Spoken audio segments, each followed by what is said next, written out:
Sir చెప్పండి sir. ఆ పని మనిషి ట్రాక్ కి ఎందుకు అలాంటి కన్క్లూజన్ ఇవ్వకుండా ఆడియన్స్ కి వదిలేసినట్టు అనిపించింది? సగం సార్ అంటే ఆయన అమ్మాయి ఇంట్లోంచి తన లైఫ్ లోంచి వెళ్ళిపోయింది సార్. అప్పుడు వెళ్ళిపోయినప్పుడు తను మెంటల్ అది ఇంకా పీక్స్ లోకి వెళ్ళిపోయాడు. ఆ అమ్మాయి కోసం వెతుకుతూ అక్కడికి ఆ అమ్మాయిని పని మనిషిని చూసిన పని మనిషిలో తనకున్న సైక్నెస్ కి ఆ పని మనిషిలో ఆ అమ్మాయిని చూసుకున్నాడు అనమాట. బేసిక్ గా పని మనిషిలో ఆ అమ్మాయిని చూసుకుని అలా బిహేవ్ చేయాల్సి వచ్చింది అనమాట. అయితే ఇంకోటి, హీరో ఒక సీన్ లో హీరోయిన్ తో డైలాగ్ చెప్తాడు, ఈ లవ్ అనేది కాన్స్టెంట్ గా ఉండదు అని. అవును sir. So hero point of view లో మీరు ఇంకా ఏమన్నా చెప్పాలనుకున్నారా? అది ఎక్కడన్నా అక్కడ మీరు అంటే ఆ డైలాగ్ కాన్స్టెంట్ గా ఎవరు లవ్ అనేది కాన్స్టెంట్ గా ఎప్పుడు ఎవరి మీద ఉండదని చెప్పాం కదా. అదేంటంటే సార్, మన లైఫ్ లో కూడా మనం ఎప్పుడు ఒకరిలో లవ్ చేస్తూ ఉండలేం. స్టేజెస్ మారుతున్న కొద్ది లవ్ అనేది మారిపోతూ ఉంటది యాక్చువల్ గా. కానీ కమిట్మెంట్స్ వల్ల ఒకరికొకరు అలవాటు అయిపోతుంటాం కదా. అలవాటు అయిపోయి ఆ రిలేషన్ లో ఉండిపోతాం మనం. సో లవ్ కాన్స్టెంట్ గా ఉండదు, ఈ క్యారెక్టర్ ద్వారా చెప్పిద్దాం అనుకున్నాను అనమాట. అది ఒకరితోటి ఉండదు, ఏమైనా మారుతూ ఉంటది, కానీ కమిట్ అయిపోయి అలవాటు అయిపోయి ఉండడం వల్ల అలా ఉండిపోతాం అని చెప్తాను. అది జనరల్ గా అందరికీ చేసేది. ఈ క్యారెక్టర్ తో చెప్పించాను అనమాట. బెక్కం వేణుగోపాల్ గారు బెస్ట్ సపోర్టర్ అంటున్నారు ఈ సినిమాకి. సో మీకు వచ్చిన కాంప్లిమెంట్స్ ఏంటి యాక్చువల్ గా, థియేటర్ దగ్గర నుంచి కావచ్చు లేదా మీకు తెలిసిన వాళ్ళు ఈ సినిమా చూసిన తర్వాత? కథ ఫస్ట్ లో అంటే ఎప్పుడైనా సరే మనం ఒక కథను జడ్జ్ చేస్తాం కదా. స్వరూప్ వచ్చాడు గా వచ్చి కథ చెప్పాడు, సినిమా చేయాలనుకున్నప్పుడు స్క్రిప్ట్ లో కొన్ని చేంజెస్ అవి డిస్కషన్ అయినాక ఒక ఎక్సైట్మెంట్ ఉంటది. ఇలా ఎంత చేసిన అందరు చూస్తున్నారు, బాగుంది అంటున్నారు, ల్యాబ్ లో వేస్తున్నారు, అందరూ చూస్తున్నారు. కానీ జనాల్లో వచ్చేదాకా నాకున్న ఎక్స్పీరియన్స్ కూడా నమ్మను. కానీ నిన్న చూసి చాలా మంది మీడియా వాళ్ళ రివ్యూస్, మన అశ్విన్ నాకు మీడియా వాళ్ళ రివ్యూస్ అన్ని పెట్టినప్పుడు చాలా ఆనందం వేసింది. డెఫినెట్లీ రీచ్ అయ్యింది. డైరెక్టర్ ఏ కన్వెన్షన్ తో, అంటే నేను లాస్ట్ టైం అన్నా కదా, థియేటర్ లో కూడా మెల్లమెల్ల షోకి కలెక్షన్ పెరుగుతున్నాయి. ఈ 2 weeks లో ఎంతమంది చూస్తారు అంతమంది చూస్తారు. అలాగే ఓటీటీలో వస్తుంది, తర్వాత శాటిలైట్ లో వస్తుంది. ఎక్కడ వచ్చినా సరే సినిమా చూసిన ప్రతి ఒక్కరు, నేను లాస్ట్ ప్రతి ఒక్కరు డెఫినెట్లీ వర్త్ వాచింగ్. డెఫినెట్లీ ఒక ఇన్ఫర్మేషన్ తీసుకుంటారు, కొత్త సినిమా చూద్దాం చూసామన్న ఫీలింగ్ కలుగుతుంది. అన్నిటికన్నా సర్ప్రైజ్ చేసింది ఏంటంటే, నేను నందుకు వచ్చిన అవ్వాలి అంటే ఎవరతను ఒక రివ్యూ రైటర్ మహిదర్ పెట్టాడు, చాలా బాగా చెప్పాడు సినిమా. ఈ మధ్యన ఇంతకుముందు రివ్యూస్ చూసేవాని కాదు, లాస్ట్ 2 years చూస్తున్నా. చాలా అంటే బాగా రివ్యూ చేశారు. బాగా రివ్యూ చేసినప్పుడు అంటే సినిమా బాగున్నది, బాగాలేంది, ఎస్పెషల్ తన పర్ఫార్మెన్స్ స్పీక్స్ అంటే నేను నమ్మా. నేను ఫస్ట్ టైం సారథి సినిమా చూడగానే నేను షాక్ అయ్యా. డెఫినెట్ తనది అంటే ఎక్కువగా ఊకే మనోడు బ్రదర్ లాగా ఎక్కువ పొగిడి అట్లా అనిపించారు. కానీ నేను చెప్తున్నా డెఫినెట్లీ చాలా ఉంది, ఇంకా చాలా చూస్తారు, చాలా వస్తుంది. ఈ సినిమా చూసినా పెద్ద పెద్ద డైరెక్టర్లు అయినా వేరే రూల్స్ తనకి చాలా రేంజ్ లో పడతాయి. నందుది ఒక రకమైన సెపరేట్ అనేది స్టార్ట్ అయింది సైకిల్ దగ్గర నుంచి అయినా. తను కూడా తను ఇంతకుముందు కొంచెం దూరం అట్లా కనిపించినట్టు ఉండేవాడు, ముందుకు వస్తున్నాడు. డెఫినెట్లీ ఉంటుంది. డెఫినెట్లీ నందు పర్ఫార్మెన్స్ స్పెషల్లీ నేను ప్రౌడ్ గా ఫీల్ అయితే. స్వరూప్ గురించి ఎవరు బాగా చెప్పినా, ఇది వెరీ నాకు 14 years నుంచి ఫ్యామిలీ ఫ్రెండ్ కాబట్టి ఎలాగైనా నిలబడాలి ఇండస్ట్రీలో వచ్చి. ఫస్ట్ సినిమా నుంచి తనకి అందరూ రివ్యూస్ లలో చాలా మంది చూసిన వాళ్ళు డైరెక్టర్ గా సక్సెస్ అయ్యాడంటే చాలా ఆనందం వేసింది. నందు గారు, యాక్చువల్ గా సినిమా ప్రమోషన్ కి అంటే ఆర్టిస్టులు రారు, ఆర్టిస్టులు ప్రమోషన్ చేయరు అంటారు, కానీ మీ సినిమాకి మాత్రం మీరే మొత్తం భుజాన వేసుకొని డెలివరీ బాయ్ లాగా కావచ్చు, లేదంటే డిఫరెంట్ గా అయితే చాలా ప్రమోషన్ స్ట్రాటజీస్ చాలా చేశారు. ఎందుకంటే ఇన్స్టాగ్రామ్ లో ఎక్కడ చూసినా ఈ వీడియోస్ కనబడుతున్నాయి. సో అంటే అంటారు కదా చాలా మంది, అంటే సపోర్ట్ చేయరు అని అంటారు. మీకు అంటే ఇదంతా కూడా ఎలా తీసుకుంటారు? యాక్చువల్ గా ఇంత ప్రమోషన్ స్ట్రాటజీ చేశారు కదా, ఆడియన్స్ మీరు చేసిన కానీ ఎక్కువ ఆడియన్స్ వచ్చారా? ఎలా ఉంది యాక్చువల్ గా ఆడియన్స్? అంటే ఇప్పుడు ఎంతైతే ఆడియన్స్ వస్తున్నారో డెఫినెట్లీ కొంతమంది ట్రైలర్ చూసి రావచ్చు, కొంతమంది ప్రమోషన్స్ చూసి రావచ్చు, కొంతమంది అరే ఇంత ప్రమోట్ చేస్తున్నాడు ఏముంటుంది అని రావచ్చు. నేను చేసిన దాంతో వచ్చారా, చేసిన దానికన్నా ఎక్కువ ఇంతకన్నా ఎక్కువ వచ్చి ఉండొచ్చా నాకు తెలియదు, కానీ చేసి ఉండకపోతే మాత్రం ఇంత కూడా వచ్చేవారు కాదు, అదైతే తెలుసు. అంతే కదా. ఇప్పుడు అంటే 33% కింద మనం వాటిని బైఫర్కేట్ చేస్తే ట్రైలర్ చూసే 33% వస్తే, ప్రమోషన్స్ చూసే 33, ఇంకోటి ఏదో నా మీద ఉన్న గుడ్ విల్ కో ఇంకోటి ఏదో ఒకటి 33% మ్యూజిక్ ఏదో ఒకటి ఉండొచ్చు. సో అవి లేకపోతే ఈ 33కే ఇదవుతుంది కదా. సో ఈ ప్రమోషన్స్ అనేది ఎలాంటిది అంటే ఎవరు నేను గోపి గారితో కానీ డైరెక్టర్ గారితో కానీ మా ప్రొడ్యూసర్స్ అందరితో అదే చెప్పాను, మనకి ఏది క్లిక్ అవుతుందో ఏది వర్కౌట్ అవుతుందో నాకు తెలియదు. నేను కూరగాయల మార్కెట్ లోకి వెళ్ళి కూరగాయలు అమ్ముతూ చేశాను. అవసరం అసలు ఏంటిది చీప్ ప్రమోషన్స్, అది నాకు చీపా గొప్ప నాకు అది తెలీదు. నా సినిమా అందరికీ తెలియాలి, దానికోసం నేను ఏదైనా చేస్తా. నాకు ఒక అది ఎలా అంటే నాకు Virat Kohli inspiration bro. Team అందరూ బాగా ఆడిన రోజు టీం గెలుస్తుంది, టీం బాగా ఆడకపోయినా విరాట్ కోహ్లీ సెంచరీ కొడతాడు. అలా నేను నా టీం అందరూ బాగా చేస్తే సినిమా 100 కోట్లు కొడుతుంది, టీం బాగా చేయలేకపోయినా నేను 100 కొట్టాలి. సో నా 100 నేను కొట్టాలనేటువంటి ప్రయత్నంలో 24 నా ఫోకస్ ఒకటే, నా బ్యాటింగ్ నేను గట్టిగా ఆడేయాలి, నేను 6లు కొట్టాలి, నేను సెంచరీలు కొట్టాలి. నా టీం కోసం నేను ముందు ఆడతా. నాతో పాటు నా టీం అంతా ఎంత పనిచేస్తుంది అనేది ఇంకా వాళ్ళ ఆ పాయింట్ లో వాళ్ళ మైండ్ సెట్ ఎంత ఉంది, వాళ్ళ స్కిల్ ఎంత ఉంది అనేది డిపెండ్స్ ఆన్ దెమ్. సో అంతే, నేను being Virat Kohli's fan probably అక్కడి నుంచి నేర్చుకుని నాకు అది అంటే అది ఏదో కాన్షియస్ గా చేసేది కాదు, ఇట్స్ జస్ట్ దేర్ నాకు మెంటలీ దట్ నా టీం కోసం నేనైతే ఫస్ట్ నుంచి బ్యాటింగ్ చేయాలి, నేను అవుట్ అవ్వకూడదు, నేను సెంచరీ కొట్టిన తర్వాతే గ్రౌండ్ బయటికి వెళ్ళాలి. సో నా సెంచరీ కొట్టే ప్రయత్నం నా ప్రతి సినిమాకి చేస్తాను, నెక్స్ట్ వచ్చే సినిమాలు కూడా చేస్తాను. నేను సినిమాల్లో యాక్ట్ చేసినంత వరకు నేను అదైతే నా సెంచరీ నేను కొడుతూనే ఉంటాను బ్రో. కొన్నిసార్లు డక్అవుట్లు అవ్వచ్చు, కొన్నిసార్లు సెంచరీలు రావచ్చు, నా ప్రయత్నంలో మాత్రం విఫలం ఉండదు, అదైతే 100% అష్యూర్. అన్నగారు బ్రో, సో అంటే ఇప్పుడు మీరు సెలెక్ట్ చేసుకునే స్క్రిప్ట్స్ కావచ్చు, లేకపోతే మీకు పడుతున్న రెస్పాన్స్ కావచ్చు, చాలా మంచి రెస్పాన్స్ వస్తుంది. చాలా మంచి కాంటెంట్ చేస్తాడు నందు అని చెప్పేసి. ఓవరాల్ ఇంత జర్నీ ఉంది, like approach 19 years of journey ఉంది.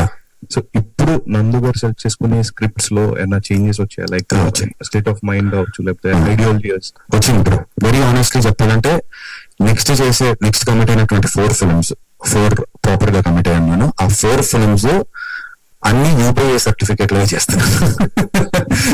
నేను తీసుకున్నటువంటి డెసిషన్ అది. ఎందుకంటే ఇప్పుడు అగ్లీ స్టోరీ ఏంటంటే దీనికి ఒక నీష్ ఆడియన్స్ ఉంటారు, ఆ జాన్రా స్పెసిఫిక్ ఆడియన్స్ కి విపరీతంగా నచ్చుతుంది.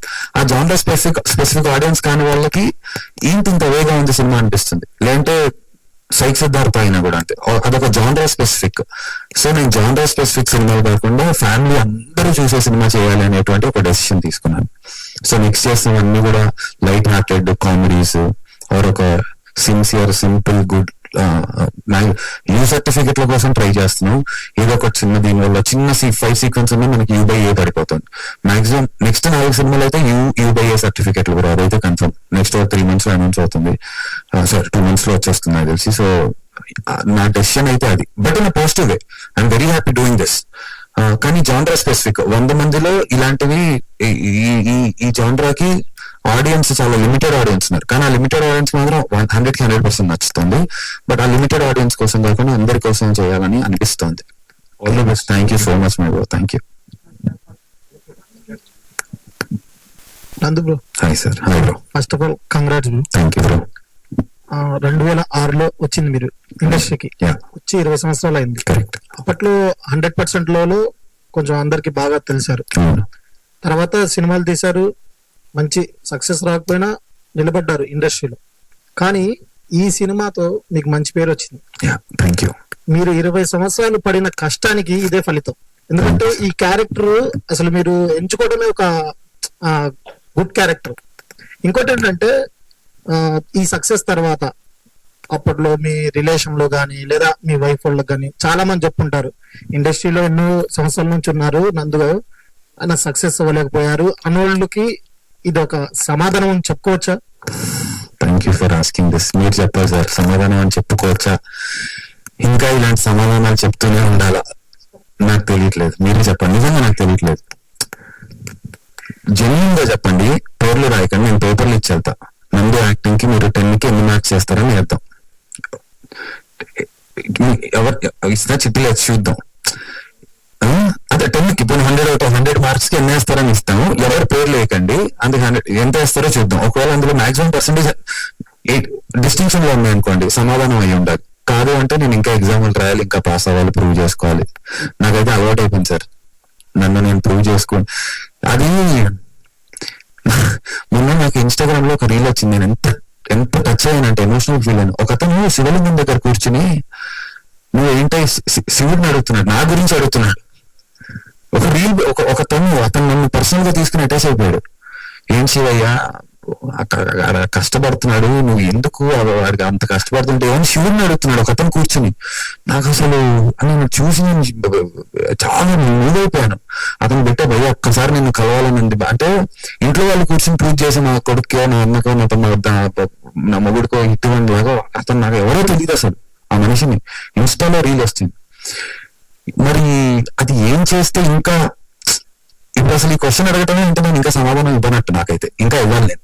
మీకు ఈ క్వశ్చన్ వచ్చిందంటే సమాధానం ఇవ్వనట్టే. సో ఖచ్చితంగా ఇంకా సమాధానం ఇవ్వాలి నేను. లేదు బ్రో, 100కి 100% మీరు తీసుకున్న క్యారెక్టర్ లో గానీ Bro. దీంట్లో చేసిన క్యారెక్టర్ అయితే నాకు 100% నచ్చింది. కలివిని ఎరగని విధంగా ఉంది ఇది. Thank you bro. దీంతో నందు గారు హీరో అని చెప్పి ఒక ముద్ర కూడా పడుతుంది. ఇంకా bro thank you so much. చెప్పింది వేరు, ఇప్పుడు చెప్పింది వేరు. థ్యాంక్ యూ బ్రో, చాలా చాలా చాలా థ్యాంక్ యూ బ్రో. నందు గారు బ్రో సార్, ఈ లాస్ట్ 3-4 మూవీస్ నుంచి చాలా రియాలిటీకి దగ్గరగా అంటే రియాలిటీలో ఉన్నట్టు అనిపిస్తున్నారు బాగా. అసలు ఈ రియలైజేషన్ ఎలా వచ్చింది ఏంటి?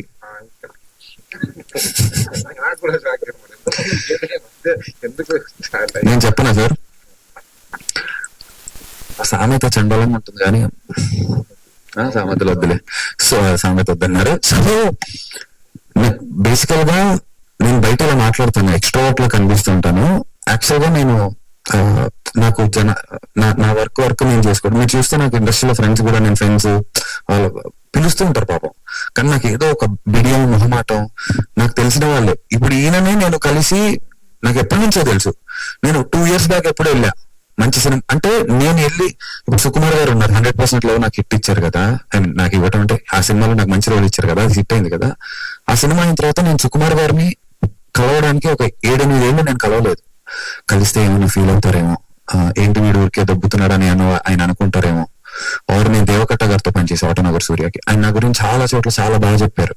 ఆయన ఏదైనా సినిమాలు చేస్తుంటే వెళ్ళి సార్ ఏంటి ఒక నాకు అవతల వాళ్ళు ఏమన్నా అనుకుంటారో నా గురించి, తప్పుగా తీసుకుంటారేమో అని భయానికి బోయపాటి శ్రీనివాస్ గారితో చేశాను. జైజానికి నాయక మంచి రోల్ ఇచ్చారు, ఆయననే కలవలేదు. రామ్ గోపాల్ వర్మ గారిని, ఎవరిని నేను ఒకసారి పనిచేసిన తర్వాత మళ్ళీ పనిచేసిన వాళ్ళని కూడా కలవడానికి మొహమాట పడిపోతూ ఉంటా. కానీ నాకు అర్థమైంది ఏంటంటే మొహమాటాలకు వెళ్ళి మనం తెచ్చుకోకూడదు. అర్థమైంది కదా సామెత. సో అసలు మొహమాట పడకూడదు. ఇక్కడ మనకి నచ్చింది మనం చెప్పాలి. ఎవరిని మోసం చేయట్లేదు, ఒకరిని ఇబ్బంది పెట్టట్లేదు, నొప్పించట్లేదు. నేను ఒక పని చేశాను, ఈ పని గురించి చెప్పాలి, ఆర్ నాకు పని కావాలి అని డైరెక్టర్లను కలవటంలో తప్పులేదు. సుకుమార్ గారు ఒక రోజు నన్ను రంగస్థలం అప్పుడు కలిసా, రాస్తున్నారు. అక్కడెక్కడో ఒక సేమ్ ప్రెస్ మీట్ లో వెళ్తే, నేను కూడా వెళ్తే గెస్ట్ గా, ఆయన కలిసి ఏంటో అసలు రేపు వచ్చి నువ్వు నన్ను పొద్దున్న కలువు అంటే, ఆయన ఎక్కడైతే ఒక కూర్చొని రాస్తున్నారో అక్కడికి పిలిస్తే వెళ్ళా. ఆయన నాతో ఒక మాట అన్నారు, నువ్వేమన్నా మహేష్ బాబు అనుకుంటున్నావా నేను గుర్తుపెట్టుకోవడానికి అన్నారు. అవును సార్ కాదు అన్న. నువ్వు నాకు 1,00,000 పనులు ఉంటారా, నాకు నీ మీద ఒక ఇంప్రెషన్ ఉంది. నువ్వు గుర్తు రావాలంటే నాకు 1000 పనులు ఉన్నాయి. ఈ పనుల్లో నేను నీ మీద ఫోకస్డ్ గా ఎందుకు, నువ్వు అప్పుడప్పుడు కనిపిస్తుండు. నేనేగా, నువ్వు నన్ను సార్ అంటావు, నన్ను ఒక టీచర్ లా చూస్తావు కదా. ఒక టీచర్ స్టూడెంట్ తిట్టాను అనుకో, ఒకళ్ళు తిడితే పడు, ఏమవుతుంది, కనిపిస్తూ ఉండు. డైరెక్టర్లను కలువు, కనిపిస్తూ ఉంటే నీకు అరే అవును మనోడు ఉన్నాడుగా, వీటితో ఇదేం చేయొచ్చు ఒక ఫీలింగ్ క్రియేట్ అవుతుంది. చేయకపోయినా పర్లేదు, బట్ అట్లీస్ట్ ఆ ప్రాబిలిటీ ఎరైజ్ అయ్యేలాగా నువ్వే చేసుకోవాలి, రైజ్ అవ్వాలి అది అని చెప్పారు. నాకు అది చాలా స్ట్రాంగ్ గా పడింది. అప్పటి నుంచి నేను ఫిక్స్ అయ్యా, ఓకే అంటే ఇన్ టర్మ్స్ ఆఫ్ ప్రమోషన్స్ కానీ సినిమాలు కానీ మన వర్క్ గురించి మనం చెప్పుకోవటంలో కానీ అవతల వాళ్ళ వరకు వెళ్ళటంలో తప్పు లేదు, ఖచ్చితంగా చేయాలి. మనం ఇలానే ఉంటే కనుక మ్యాటర్ వర్కౌట్ అవ్వదని చెప్పి రియలైజ్ అయ్యాను. ఆ రియలైజేషన్ తో వచ్చినటువంటి చేంజ్ అనుకుంటున్నా bro. Thank you bro, means a lot. Hi bro, thank you for a great message. మనోడు సినిమా చూసి చాలా మనోడికి కార్తీక్ గౌతమ్ అయి ఉంటాడు, రెండిట్లో ఒకటి కన్ఫర్మ్. కార్తీక్ అన్న, అది పని మనిషిని ఒక సీన్ ఉంటది, కొట్టేసి కిచెన్ లో కొట్టేసి చేస్తున్నది మీది లేదు, అది కథలు రాసింది దాన్ని కామికల్ గా చేయాలనేటువంటి అలాంటి పర్ఫార్మెన్స్ ఇంప్రూవైజేషన్స్ కానీ సీన్ వాజ్ ఆల్వేస్ దేర్. అన్ని డేస్లో ఆ డైలాగ్ కూడా ముందు నాకు చాలా ఇష్టమైన డైలాగ్, నీ యూట్యూబ్ వంటల వల్ల నేహ ఆరోగ్యం పాడైపోతుంది అని చెప్పి అమ్మాయి వెళ్తాడు. అండ్ ఇంకొకటి, ఒక డాల్ ని హ్యాంగ్ చేసినప్పుడు ఆ సీన్ పర్టికులర్ చాలా అంటే మీ ఇంటెన్స్ కనపడింది అక్కడ. సో ఆ సీన్ గురించి ఏం చెప్తారు అసలు? ఆ ఆ సీన్ గురించి చాలా ఆ సీన్ ని చాలా పర్టికులర్ గా హోంవర్క్ చేసి 1-2 సార్లు టైం తీసుకొని చేసినటువంటి సీన్. దాని గురించి డైరెక్టర్ గారు చెప్తారు. అది అంటే ఫస్ట్ అంతా తన లైఫ్ లో ఎవరు లేకపోవడంతో ఆ బొమ్మ ఒకటే ఉండేది. మళ్ళీ ఎప్పుడైతే ఆ అమ్మాయి లైఫ్ నుంచి వెళ్ళిపోయిందో మళ్ళీ తను చిన్నప్పుడు స్టేజ్కి వెళ్ళిపోయాడు అనమాట. ఫస్ట్ లో అసలు ఎవరు లేనప్పుడు ఏ స్టేజ్ లో ఉన్నాడు. సో అందుకని చెప్పి మళ్ళీ ఆ బొమ్మను తీసుకొచ్చాడు. సో అప్పుడు ఏంటంటే తనకున్న యాంగర్ దాంతో ఉరేయడం, దాని మీద కత్తితో పొడిచి మాట్లాడడం, తనకున్న దాన్ని అంతా బొమ్మతో మాట్లాడుకునేలా డిజైన్ చేశాను అనమాట. అలా సో దీని సీక్వెల్ ఏమన్నా ఉంటుంది? సీక్వెల్ ఉండదండి, ఉండదు. అగ్లీ స్టోరీ 2 లాంటిది ఏమన్నా? కానీ ఒకటైతే చెప్పాలనుకున్నా, నా పర్ఫార్మెన్స్ గురించి మీరు అందరు ఇస్తున్నటువంటి క్రెడిట్స్ కి 95% అందులో నేనైతే డైరెక్టర్ కి ఇస్తాను. 95% క్రెడిట్, నాట్ నాది 50%, డైరెక్టర్ 50% కాదు. 95% క్రెడిట్ ప్రణవ్ స్వరూప్ గారి అగ్లీ స్టోరీలో కార్తీక్ పర్ఫార్మెన్స్ కి. ఎందుకంటే పిండికి తగ్గ రొట్టె ఏదో అంటారు కదా, ఏదో అలా నేను సేమ్ అదే పిండిని నాతో రోటీ చేస్తారా మాడిపోయిన అట్టేస్తారా అనేది డైరెక్టర్ల చేతుల్లో ఉంది. ఈయన ఒక మంచి రోటీ తయారు చేశాడు, చక్కగా మంచి డిష్ తయారు చేశాడు. ఈయన నాతో చేయించుకున్నట్టు ఎంత పర్టికులర్ గా చేయించేవారంటే అసలు మొహమాటం లేదు మనిషికి. కూర్చుని ఉండేవారు, బాలేద్రు లేదు మనకు అనుకున్నట్టు రావట్లేదు, ఒక్కసారి మళ్ళీ 1 more చూడండి అనేవాడు. వెళ్ళి మానిటర్ చూసుకునేవాళ్ళం. చూసాక నాకు కొంచెం పర్లేదు అనిపిస్తే లేదు బ్రో వద్దు, ఇంకోటి చేద్దాం, ట్రై చేద్దాం ఇంకోటి అని ఎన్ని నెంబర్ ఆఫ్ టేకులు చేయించాడంటే నాతో నిజంగా.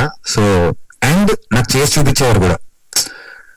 నాన్నని అదే హాస్పిటల్లో నేహ అందులో ఉన్నప్పుడు శివాజీరావు గారు బయట ఉన్నప్పుడు తిట్టి నేను వెళ్తాను కదా, వెళ్ళొస్తాను అన్నప్పుడు నేను వెళ్ళి వస్తా అంటే అలా అనద్దు అంటారు. ఇలా తలపైకి పెట్టి నేను వెళ్ళి వస్తా అని మోటివేషన్ కూడా చెప్పేవారు. యాక్చువల్ గా 95 ఈయనలో ఒక కార్తీక్ ఉన్నాడు బేసికలీ. అంటే యాక్టర్ గా, మనిషిగా కాదు. ఆయన కుటుంబంతో చాలా సంతోషంగా ఉన్నారు. But I tried imitating my director అంతే. So I think I'm good at imitating people ఏమో. సో థ్యాంక్ యూ బ్రో, మీ వల్ల నాకు ఇంత పర్ఫార్మెన్స్ గురించి వస్తుంది నిజంగా బ్రో. అంటే ఈ సినిమా చూసిన తర్వాత అమ్మాయిలకి ఎంత బాగా కనెక్ట్ అవుతుందో, వన్ సైడ్ లవ్ చేసి అయిపోయిన అబ్బాయిలకు కూడా కనెక్ట్ అవుతుందా? 100% అవుతుంది బాగా. కార్తీక్ ఎక్కువ మంది ఉన్నారు కానీ అలా ఉండకూడదు. నందు గారు, అండి కంగ్రాచులేషన్స్. థ్యాంక్ యూ అండి. సో మీరు ఆఫ్టర్ అంటే మూవీ అయిపోయిన తర్వాత మీరు చూస్తుంటారు కదా, చూడగానే స్క్రీన్ మీద చూడగానే అరే నేనేలా ఇవన్నీ చేసింది, నాలో కూడా ఇలాంటి ఒక మనిషి అంటే యాక్టింగ్ పరంగా ఉన్నారా అని మీరు అనుకున్నారా నేనా మీ క్యారెక్టర్ ని? అనుకున్నాను. పెద్ద షాకింగ్ చూపిస్తుంటే అమ్మాయి తర్వాత రోజు నుంచి మీతో కొద్దిగా డిస్టర్బ్మెంట్. ఒక అమ్మాయి, నేను ఒక సినిమా చేస్తున్న హీరోయిన్ కి ట్రైలర్ చూపించాను. ట్రైలర్ చూపించిన నెక్స్ట్ డే నుంచి నాతో నిజంగానే కొంచెం నాతో డిస్టెన్స్ మెయింటైన్ చేస్తాను. సరిగ్గా సెట్ లో ప్రామిస్ సరిగ్గా మాట్లాడట్లేదు అంటే అమ్మాయికి నా మీద ఒక ఇంప్రెషన్ క్రియేట్ అయిపోయింది, ఒక బ్యాడ్ ఇంప్రెషన్ క్రియేట్ అయింది. ఆ అమ్మాయికి వీడిలో ఎవరో నిజంగా ఎంతో కొంత వీడిలో ఒక సైకోపాత్ లేకపోతే ఇలా ఎందుకు యాక్ట్ చేస్తారని అమ్మాయి ఒక లేయర్ ఫిక్స్ అయిపోయింది నాతో. కొంచెం మనం ఇంకా అది ఏం చేయలేం కానీ. ఇంకొకటి నాకు చాలా ఫన్నీ అనిపించింది, మీరు నేహ అని పిలిచినప్పుడల్లా ఎవ్రీ 1 hour ఒకసారి ఊ అనాలి అని చెప్పారు కదా. సో అది నన్ను కొంతమంది టీజ్ చేశారనమాట. నేను పిలిచినప్పుడల్లా నువ్వు కూడా ఊ నీ పేరు నేహానా? ప్రజ్ఞ.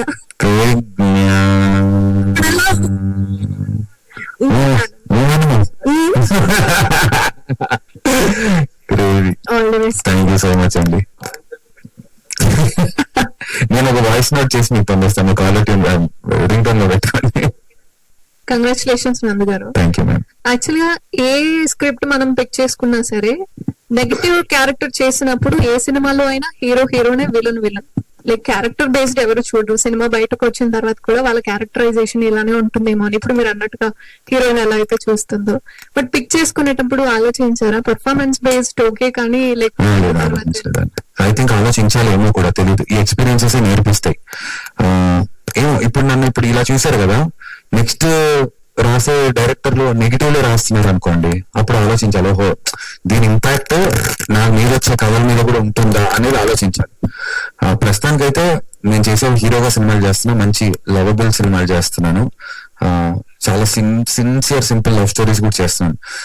సో అగ్ని స్టోరీ తర్వాత నన్ను నిన్న కూడా వాళ్ళ సినిమా చూసారు, వాళ్ళు ముందు నుంచి టచ్ ఉన్నారు, వాళ్ళు కూడా నాతో కమిట్ అవడానికి వాళ్ళకి నెగిటివ్ షేడ్ ఇంపాక్ట్ లేదు. బట్ ఫర్దర్ గా ఉంటుందేమో తెలియదు. So I think only out of experience నేర్చుకోవాలి, నాకు కూడా తెలియదు ఇంకా. థ్యాంక్ యూ అండి. సురేష్ గారు, సో సినిమా చూసిన తర్వాత అందరూ కూడా ఆ నందు గారి పర్ఫార్మెన్స్ పొగుడుతున్నారు, కానీ మీరు మీ కష్టాన్ని ఓవర్ షాడ్ అయిపోతుందని ఏమైనా అనిపించింది? నందు గారి కష్టం గురించి చెప్తుంటే అందరూ. లేదు సార్, నాకు ఇలాంటి ఆర్టిస్ట్ దొరకడం నేను చాలా హ్యాపీగా ఫీల్ అనమాట. అంటే నేను పేపర్ మీద ఏదైతే రాసుకున్నానో దాన్ని ఎగ్జాక్ట్ స్క్రీన్ మీదకి తీసుకొచ్చారు సార్ ఆయన. నేను చాలా నిజంగా చాలా హ్యాపీ ఫీల్ అవుతున్నాను. మీ నెక్స్ట్ సినిమా ఎలా ఉండబోతుంది? నెక్స్ట్ సినిమా నెక్స్ట్ సినిమా ఇంత వైల్డ్ గా వస్తున్నారా, లేదంటే గాండు స్టోరీ 2 తో అయినా వస్తున్నారా? గాండు స్టోరీ 2 కా సార్? అంటే అంటే స్ట్రాంగ్ ఎమోషన్స్ మీదే ఉంటుంది సార్ సినిమా. నెక్స్ట్ కూడా ఎమోషన్స్ మీదే వర్క్ చేస్తుంది అనమాట. నాకు లైన్ చెప్పారు, మామూలుగా లేదు అసలు. క్రేజీ వైల్డ్ స్టోరీ, వైల్డ్, కానీ అది ఎమోషనల్లీ వెరీ వైల్డ్. నాకే చెప్పారు లైన్ అయితే, కాకపోతే మరి ఇప్పుడు ఇంకెవరితో చేస్తారో చూడాలి నెక్స్ట్. నందు కంగ్రాచులేషన్స్ నందు. అయినా ఈ జనరల్ గా ఏదైనా క్యారెక్టర్ చేసేటప్పుడు అది యాక్టర్